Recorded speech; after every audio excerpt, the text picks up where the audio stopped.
I don't have a cat or any animals with me. My name is Robby. I'm from a studio in town here called Dogtown Studio, and I do what it is it's a studio where we record live video sessions for bands and musicians. And so, if you know bands around the Grand Rapids or West Michigan area who are involved in the music scene, you may have heard or seen them play at our studio or seen a live concert that we shot.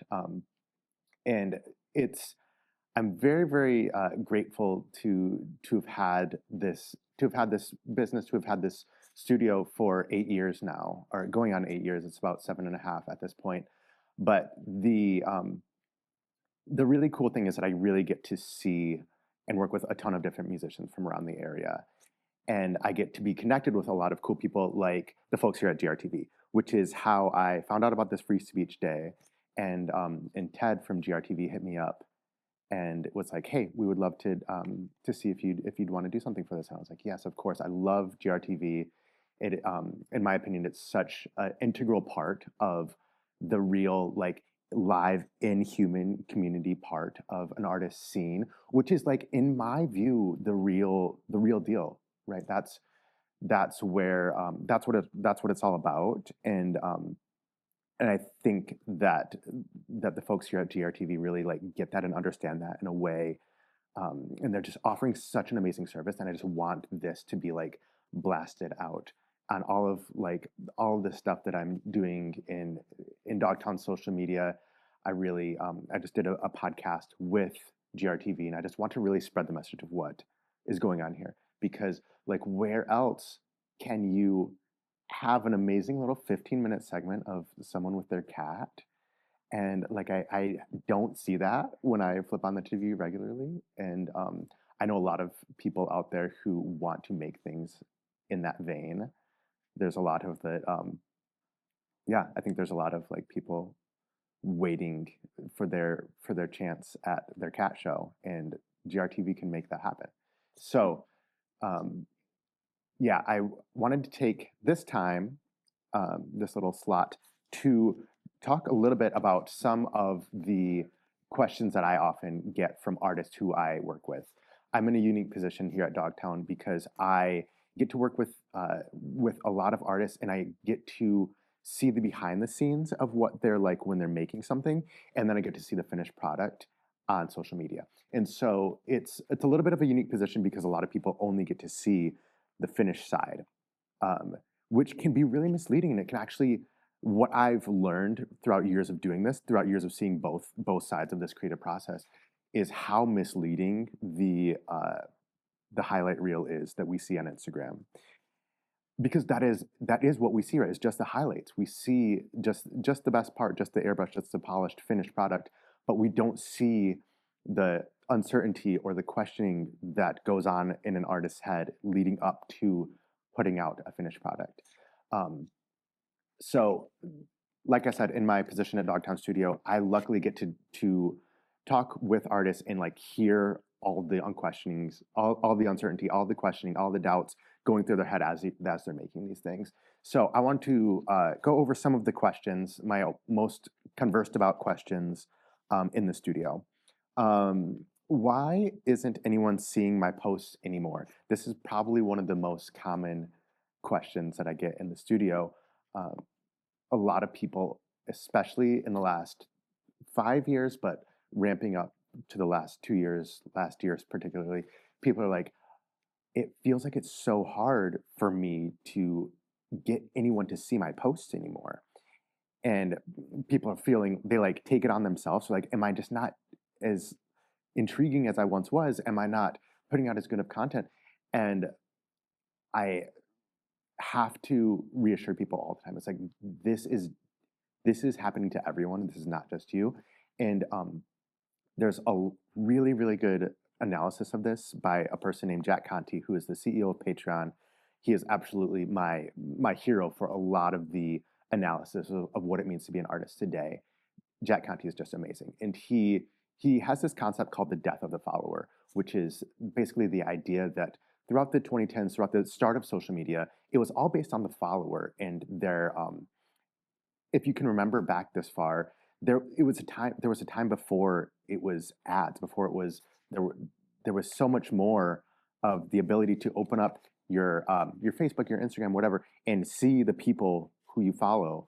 Um, but if you take it out now, and if you open up, and I do this test with everybody when they bring up this question, take out your phone and like, what is the first thing you see? It might be somebody, but but the more common uh, probability would be that it would be either an ad or suggested for you or something that's really viral at the moment from someone could be a million miles away. And the way that Jack Conte talks about this is called the TikTokification of the algorithm, which is that, around 2018, 2019, TikTok came in and started this different form of an algorithm, which wasn't based on who you followed. It wasn't based on who you knew at all. It was based on what could reach the bottom of your brainstem the fastest. That is what could hook your attention. The kind of animalistic part of you that's like, oh my gosh, I don't care. I don't know this person. I don't have any investment in their life, but it looks like they're about to like bite a wine glass in half. And so that's extremely weird. So I have to keep watching this. And so we've, turned that knob up to 10, and it ends up in this dystopia where we're all glued to this thing, but we're not seeing the people we actually care about. We're not using it to connect with the people who we actually want to be connecting with, whether that's the artists in our community, the people whose art we've liked in the past. And so I always try to get this message out that it's like, if you're making art out there and it's not getting views, it's not a measure of your worth. It's not a measure of like meritocracy at all. This is happening to everyone. And this is just something that we have to really address in our culture. And I think that, again, GRTV is a great way of like, of providing a different form of different platform where you can actually be a lot more connected with the people close to you, where you can put, as an artist, you can put your investment into your local community a lot more clearly. Um, Another related question is like, why is it easy for everyone else to make content and not for me? I get this one a lot. A lot of people are like, oh, I can see people, this person or that person just pulls out their phone and they'll make a piece of content. And this is another one where I say like 90% of the artists who I talk to are on the side of like, why can everyone else do that and not me? And so you are in so much better company than you think you are. It's a lot of it also is that as artists, um, we're sensitive people, so we like care about how we're being seen, and that's a part of being an artist. That's like that is your gift, and so it makes sense that people who have that kind of wiring, it's a little bit harder for them to just be kind of blasé about recording whatever they say and putting it out without thinking twice. Um, so if you're an artist and you're in that position, you're not alone. Um, here's another one. What is the point of making music if something like Suno is an AI music maker? If Suno can do it just as good, what is the point of making music? And I think that Suno is this wild technology that I think really brings up an extremely good point, and it makes us articulate a question that we should have been asking for a really long time, which is getting back to the core of like, why are we doing this? What is this for? And I think that when you don't ask that question explicitly, when it's merely kind of implied, it's really easy to just keep making things because you think that your next one might get you more likes or more follows or more shares.